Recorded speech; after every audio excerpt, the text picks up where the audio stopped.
Hello students. सो बेटा, मैंने आपको अकाउंटेंसी का प्रोजेक्ट दिया था।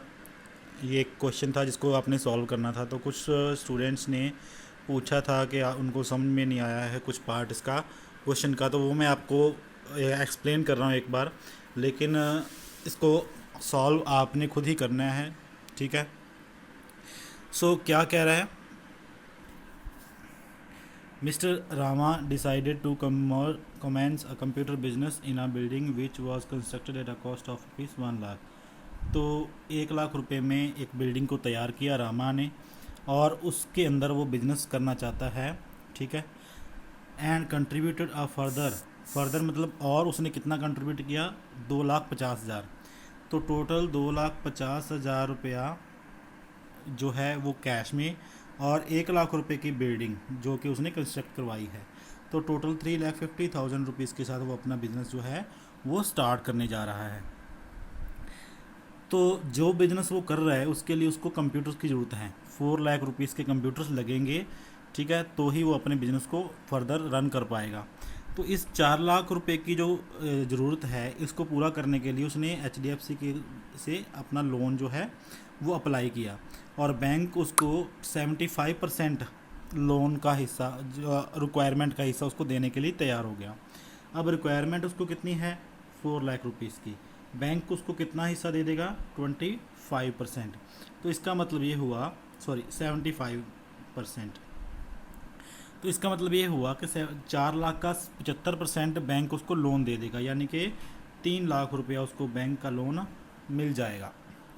3 लाख अगर बैंक से लोन मिलेगा तो फिर भी उसको 1 लाख रुपया जो है वो खुद से कंट्रीब्यूट इस 2,50,000 में से करना पड़ेगा, ठीक है। ये यहाँ तक का आपका सिनेरियो है, जिसके अंदर 2,50,000 कैश के साथ उसने बिजनेस स्टार्ट किया। 1 लाख रुपए की बिल्डिंग थी उसके पास, और टोटल 3.5 लाख रुपए की कैपिटल थी। तो इसकी एंट्री, जनरल एंट्री क्या आनी चाहिए वो आपको पता होना चाहिए। दूसरा कि 4 लाख रुपया अगर उसको कंप्यूटर्स बाय करने के लिए चाहिए, तो 3 लाख रुपया उसको बैंक से एज अ लोन मिल रहा है। तो लोन से लेने की एंट्री, लोन से जो जब पैसा मिलेगा तो वो कैसे एंट्री आएगी, क्या एंट्री आएगी, वो आपको करनी है। और उसको 1 लाख रुपया खुद से वहाँ पे करना पड़ेगा। और जो लोन की रीपेमेंट करनी है, ये हर साल का दे रखा है, हमें सिर्फ 1 साल का ही ये जो डाटा दे रखा है यहाँ पे, ये हमें 3rd ईयर 3 सालों का दे रखा है कि 3 सालों में वो किस तरीके से जो लोन उसने 3 लाख रुपए का लिया है उसकी पेमेंट वो किस तरीके से करता है। लेकिन हमें सिर्फ इस 1 साल का ही बनाना है, क्योंकि 1 साल के एंड में हमें प्रॉफिट एंड लॉस अकाउंट बनाना है। तो हम इसकी पेमेंट ही करते हुए दिखाएंगे कि उसने 1 साल के एंड में 1,30,000 रुपये की पेमेंट जो है वो कर दी है, बैंक को लोन की रीपेमेंट कर दी है, ठीक है। इसकी ही हमने पेमेंट करनी है, बाकी का हमने कुछ नहीं करना है। वो अगर अगले सालों के अकाउंट बनेंगे तो उस टाइम पे उसकी एंट्री होती जाएगी। लेकिन इसका लोन अकाउंट ज़रूर बनेगा, जिस लोन अकाउंट में ये 1,30,000 की पेमेंट करने के बाद बाकी का बैलेंस आपने बचा हुआ शो करना है, लेजर्स जो जिसको हम बोलते हैं वो बनेगा, ठीक है। उसके बाद क्या है, बिजनेस उसने कब स्टार्ट किया? 1 अप्रैल 1999 को, ठीक है। और उसी टाइम पे उसने, जो उसके पास 2,50,000 रुपीज़ था, जिसके साथ उसने बिज़नेस स्टार्ट किया था, उसमें से 2,40,000 उसने बैंक में डिपॉजिट करवा दिया है। उसके बाद कहता है he gave 1 lakh to computer company. ये तो हमें पता चल ही गया था कि अगर 3 लाख रुपया बैंक से लोन मिल रहा है तो उसको 1 लाख रुपया कंप्यूटर कंपनी को देना पड़ेगा, ताकि वो 4 लाख रुपये के टोटल जो है वो कंप्यूटर्स बाय कर सके।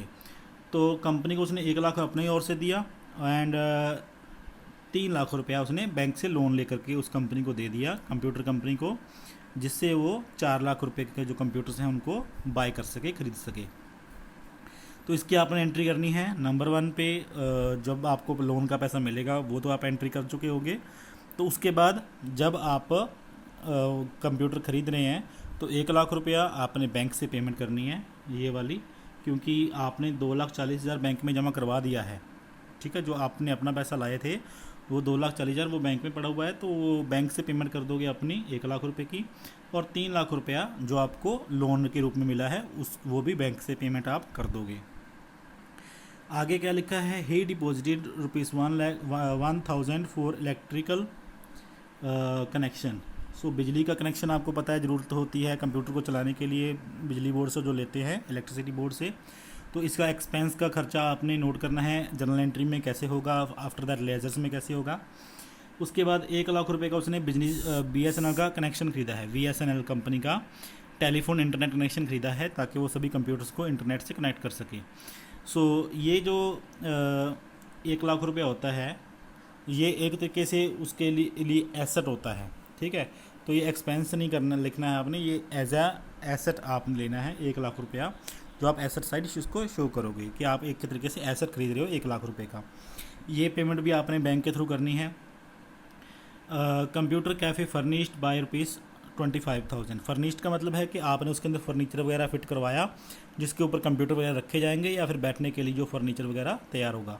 तो ये जो 25,000 है ये फर्नीचर के अकाउंट में आप डाल दोगे, यानी कि जो एंट्री फर्नीचर को करनी है एक तरीके से ख़रीदने की एंट्री आप कर दोगे यहाँ पे। और 4,520 इज़ गेटिंग पैम्पलेट्स प्रिंटेड। तो ये आपने एडवर्टाइजमेंट किया है, 4520 रुपये का एडवर्टाइजमेंट किया है, तो इसकी जनरल एंट्री आपने करनी है। आगे क्या लिखा है, all payments were made by cheque and all the receipts were in cash. तो जो तो आपने पेमेंट्स की हैं, जैसे ऊपर वाली भी और ये नीचे वाली भी, ये सारी की सारी चेक के द्वारा की हैं, पेमेंट्स चेक के द्वारा की हैं, लेकिन जो पैसा आपको मिला है, रिसीट्स हैं, वो कैश में मिली हैं। और जो जैसे जैसे आपको कैश मिलता गया आप उसी दिन उसको बैंक में जमा करवाते गए। इसका मतलब कि आपके बैंक में ही जो पैसा आया है वो भी बैंक में ही आया है, जो पैसा गया है वो भी बैंक से ही गया है। यानी कि आपने कभी भी टू कैश की एंट्री एक्सपेंस को पे करने के लिए नहीं करनी, और बैंक अकाउंट डेबिट को आपने कभी भी पेमेंट रिसीव करने के लिए, कैश अकाउंट डेबिट कभी भी आपने पेमेंट रिसीव करने के लिए नहीं करना। आगे कुछ ये जो एंट्रीज़ हैं ये आपने साल की लास्ट डेट को करनी है। ये ऊपर वाली एंट्री जो हैं ये आप 1 अप्रैल 1999 को कर सकते हो, और 1 साल बाद यानी 31 मार्च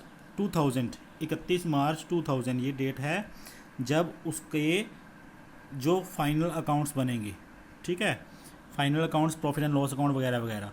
तो ये एक्सपेंस या इनकम की एंट्री आपने इसी डेट को करनी है, 31 मार्च 2000 को, ठीक है। सो ये एक्सपेंसेस की एंट्री है, और ये कुछ रेवेन्यूज़ हैं जो आप उसको मिले हैं, तो इनकी भी आपने एंट्री कर देनी है। कंप्यूटर स्टेशनरी सेल करने में मिला, ठीक है, और revenue on account of internet facility. So ये सर्विसेज उसने जो प्रोवाइड की, इंटरनेट फैसिलिटी दी, उसके लिए उसको 1,20,000 रुपये इकट्ठा हुआ। और जो उसने स्टूडेंट्स को कंप्यूटर क्लास दी उसके लिए उसको फ़ीस जो है वो रिसीव हुई।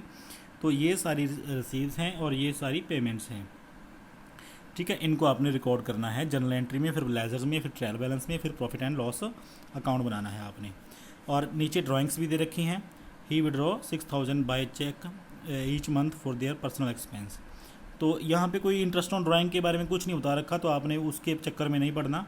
जस्ट ड्राइंग्स जो है 6,000 की पर मंथ की वो आपने ले लेनी है, यानी कि उसके कैपिटल अकाउंट से माइनस कर देनी है। आगे नेक्स्ट क्या है, आपको करना क्या है, रिक्वायर्ड ये वाला हिस्सा नंबर 1 पे जनरलाइज करना है उसको। जनरल एंट्री सभी चीज़ों की करनी है, उनको लेजर में कन्वर्ट करना है और ट्रायल बैलेंस बना लेना है। तो आधा क्वेश्चन आपको तभी पता चल जाएगा आपका ठीक है या नहीं जब आप उसका ट्रायल बैलेंस बना दोगे, ठीक है। तो उसके बाद नंबर 2 पे आपने उसका प्रॉफिट एंड लॉस अकाउंट बनाना है, ठीक है, बैलेंस शीट बनानी है।